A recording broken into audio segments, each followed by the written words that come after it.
Hello guys, good morning, welcome to my channel and it's me again, ang inyong chismosong Kaalda Vlogger. So gusto ko munang magpasalamat sa inyong lahat na walang sawang tumatangkilik, nanonood, sumusuporta at sumusubaybay ng aking mga content dito sa aking channel. So good morning everyone, happy Wednesday sa ating lahat. So it's July 3, 2024. So grabe, advance happy anniversary sa ating lahat. So onting-onti na lang July 16 na. So di bale, wag ninyong babaktawan o lalaktawan tong ating content ngayong araw. I'm sure na hindi ninyo pagsisisihan na pinanood nyo to mula umpisa hanggang hulihan. And syempre, buuin ninyo start to finish, and syempre i-share nyo to para mas lalong dumami ang mga makapanood. Okay, so ito na, dumako na tayo sa ating main topic for today's video agad-agad. Oo nga no, may sakit si Alden Richards, so get well soon Alden. um, at eto nga no, kahit na may sakit siya, kahit na inaapoy siya ng lagnat, sige pa rin siya ng sige sa work. Alam nyo, parang nakaka-relate ako dyan. Kahit na inaapoy ka na ng lagnat or inaapoy ka na, diba, trabaho ka pa rin ng trabaho. Ganyan talaga guys pagka masisipag. Hindi katulad ng mga tamad, diba? Akala mo naman buong araw nagkakasakit, buong taon nagkakasakit. Di na magawang magtrabaho, magbanat ng buto, puro na lang asa sa magulang, di ba? So at saka yung pinapakalatin yung pumunta na sa Canada si Alden, hindi yan magagawa ni Alden, kitang kita nyo naman na may sakit at inaalagaan ni Mrs. Diba? So ito na guys, watch this, mamaya ipapaliwanag ko sa inyo ng buong buo. So ito na guys, watch this.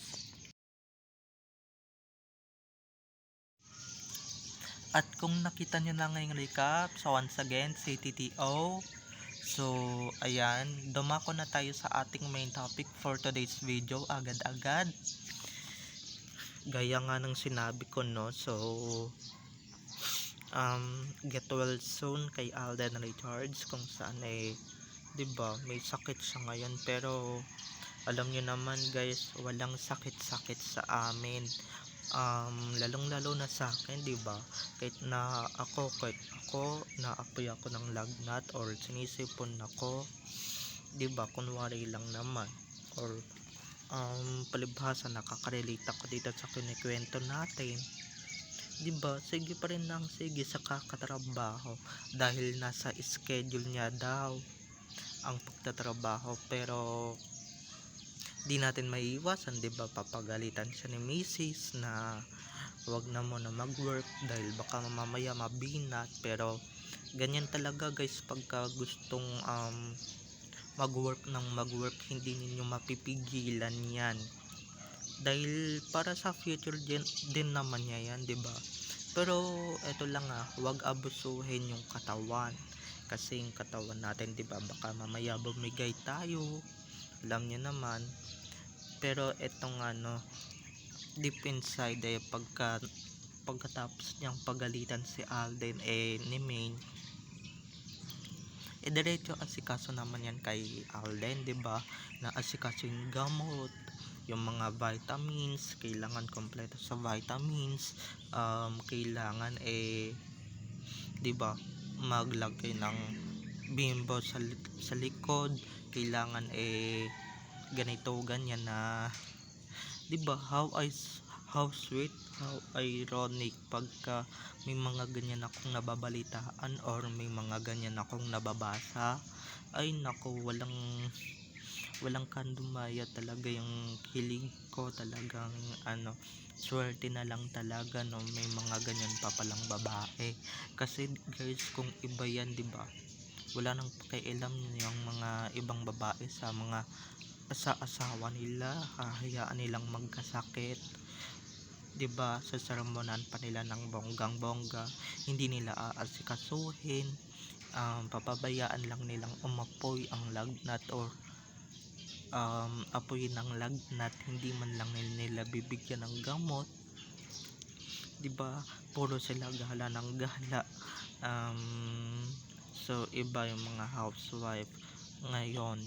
So wag natin ikumpara si ano diyan na si baby girl dahil naiiba siya, dahil siya ang nabubukod tangi or namumukod tangi sa lahat ng mga babae dito sa mundo, 'di ba? Pinagsisilbihan yung asawa niya kahit na may sakit. At ito, I'm sure mabilis agad gagaling si Alden dyan sa sakit niya kasi nga may kispirin at yakap soul ng kanyang misis. At ito nga, 'di ba? Ito nga, dalawa yung ating topic doon sa mga nagpapakalat, sa mga gunggong na nagpapakalat na nasa Canada daw si Alden Richards para sa HLGA na palabas or pelikula niya. Ito lang ang sasabihin ko sa inyo, no? Ang sasabihin ko lang sa inyo, neck nyo, wala siya sa Canada at hindi siya kasama ni Sakang, okay? Hindi sila magkasama. Huwag kayong gawa-gawa ng kwento, no? Stop telling lies, okay?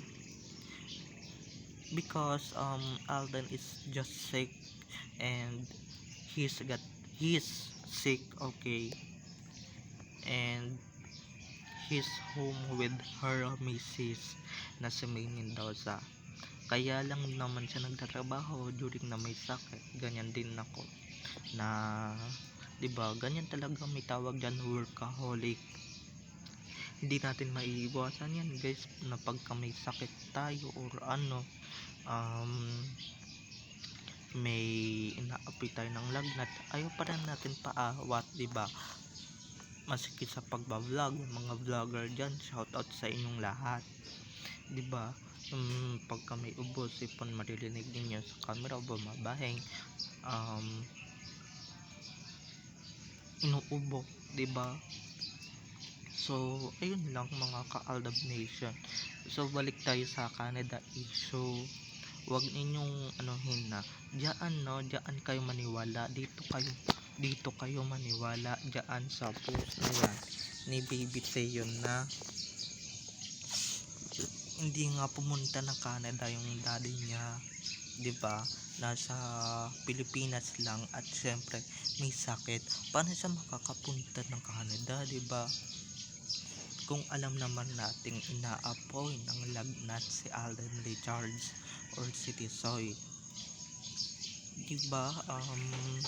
Itong mga to gagawa-gawa lamang ng kwento, hindi pagalingan, 'di ba?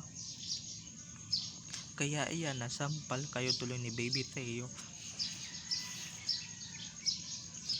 Na real talk tuloy kayo ni Baby Theo, 'di ba? Nasampal kayo ng katotohanan na wala doon ang daddy niya, walang iba kung hindi si Alden. At syempre nandoon kapiling yung misis niya na napakaganda, napakabait, napaka-sexy, 'di ba? Para saan pa yung shooting na yan makakapaghintay yan, 'di ba? Punong-puno yung schedule niya kaya siya nagkakasakit, hindi ba? Tapos papupuntay niya pa diyan sa chipipay na lugar na yan, hindi ba? So tigil-tigilan nyo yan na, at tigil-tigilan nyo na rin yung kakapalaganap ng fake news, okay? Dahil lalo nang lalala yung utak nyo, yung sakit ninyo sa utak, yung sakit ninyo sa utak, lalo nang lalalayan ng bonggang bongga, at lalo nang lalalayan, okay?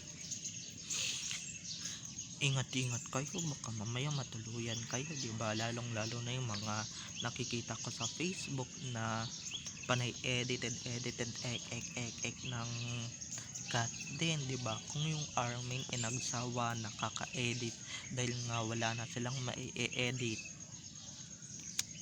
yung mga cut din pa kaya, yung cut din pa kaya, 'di ba? I-edit nila yan. I'm sure etong kwento ko na wala siya sa Canada City Soy at may sakit. I-edit nila yan panigurado na um, kung saan yung background, yung ano niya, yung isang picture niya kunwari na 'di ba nagwo-work, ililipat nila ng location yan, babaguhin nila yung location at syempre gagawin nilang sa Canada at gagawin nilang magkasama kunwari yung mga idolets, yung idolet nila pati yung idol natin, 'di ba? So babay na mga um, babay na mga ka-ADN. I love you all. Have a nice day. Keep safe and God bless. So don't forget to subscribe to my YouTube channel for more videos and uploads patungkol kina Main at Alden, and syempre patungkol sa kanilang mga buhay-buhay inside or outside man yan sa showbiz. Okay, bye bye. I love you all. So ayan na, dapat nating pamarisan yan. Kitang kita nyo naman kahit na ano na inaapi na ng lagnat or nagkakasakit na, 'di ba? Isa pa ring role model at hindi pa rin niya napapabayaan yung mga obligasyon niya, 'di ba? Hindi katulad ng iba na pagka nagkasakit tinatamad na at dire-diretso nang hindi magtatrabaho. Ganyan yung mga yan, ako, mga walang kinabukasan tawag yan. Pero dahil sa kinabukasan, kahit na magkasakit ka man, trabaho pa rin ang trabaho. Kaya good job Alden, para lang sa pamilya mo kahit na iba. Pero huwag kalimutan na uminom ng gamot para lumakas-lakas ka rin. And syempre kumain ng mga masusustansya, and huwag kalimutan inumin yung mga gamot in order.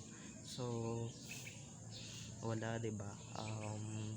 So babay na mga ka-ADN. I love you all. So see you on my next video bukas ulit. Bye bye. I love you all. Don't forget to subscribe to my YouTube channel Nel, and syempre